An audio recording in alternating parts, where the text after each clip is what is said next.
the first thing I want to know is who is ButtaDASH? Like, how did this name come about?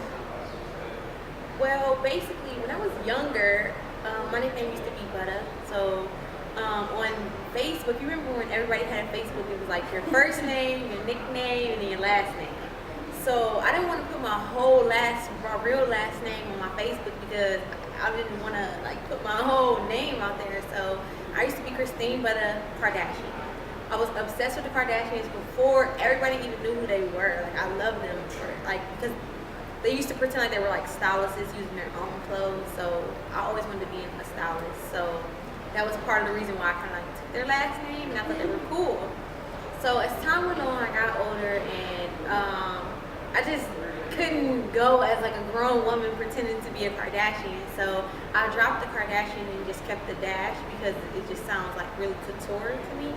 So I just came up with ButtaDASH, and then when I was like signing in to different social networking sites, it never used to be taken. So I was like, this is original. This is something like nobody can ever like take from me. So it just became ButtaDASH, and it's kind of like people just ran with it. I mean, I never introduced myself, hi, I'm ButtaDASH, but you know, people do call me ButtaDASH, and I feel like it's like a Nicole Bitchy, Perez Hilton like type of, I don't know, like type of thing, and it's like you get the idea. Like Nicole Bitchy, Perez Hilton, ButtaDASH, you get it. So I figured I would just stick with it. I like it.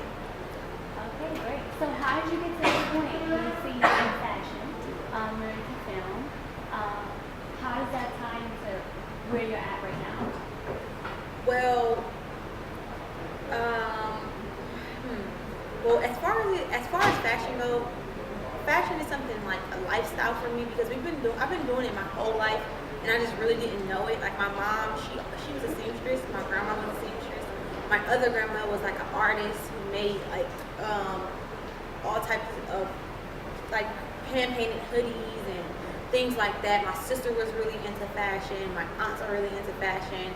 Everybody pretty much in my family is really into fashion, so it's kind of like something that's just in my blood.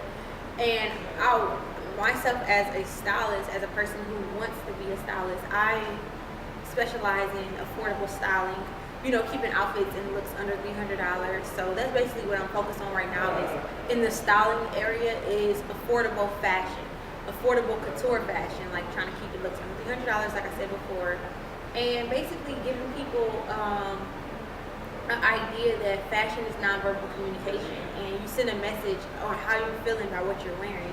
Prime example of how I feel today, like my family is in the Bahamas, so I'm wearing all black today because that's how I feel. Like I feel down, so I dress how I feel, and you know, this is what it is. And I pretty much wear black a lot though, so I mean, it doesn't really mean that I'm always down, but it's just like a message that I kind of send. Okay, so tell us who is ButtaDASH? I feel like ButtaDASH is someone who wants to inspire people, and I choose business, film, and fashion as a way to inspire people. Like all my life, I've been doing like a lot of volunteerism and things that prep me to become the person that I am today. And I feel like at this point in my life, I'm ready to let people know and see what it is that's been going on in my head for so long. I feel like I'm like mentally ill, and I mean that in a way where it's like you know, like I'm ill, but mentally. So it's kind of like I want to be creative, and I want to show my creativity through business, film, and fashion. Okay, a film that we have been hearing about is Project 216. Tell us about that. What is Project 216? What led you to create that specific film on that topic?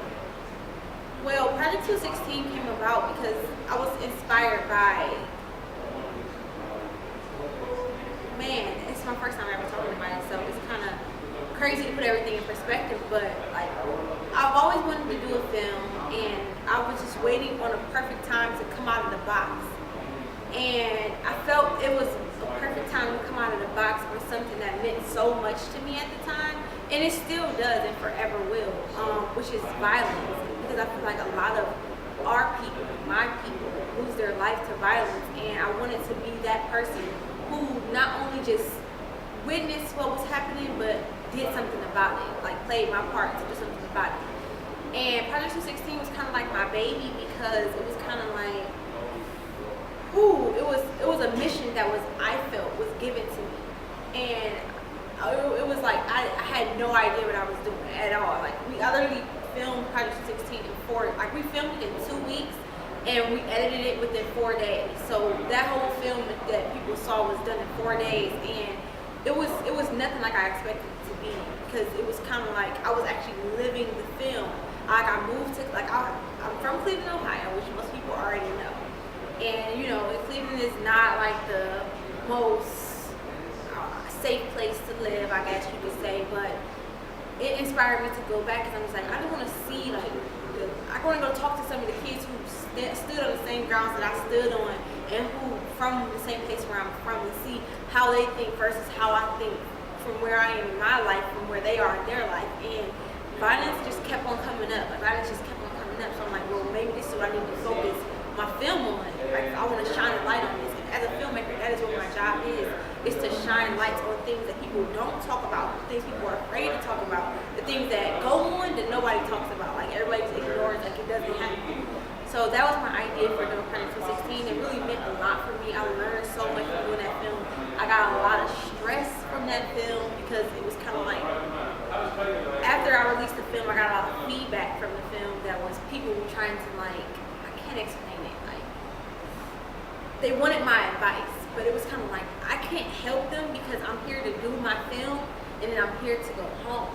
But after the film, people was like writing me letters, and I was overwhelmed, so I kind of shut down after the film. But it was definitely a journey, and it was something that I could forever learn from.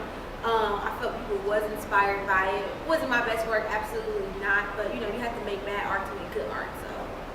So what do you have coming next?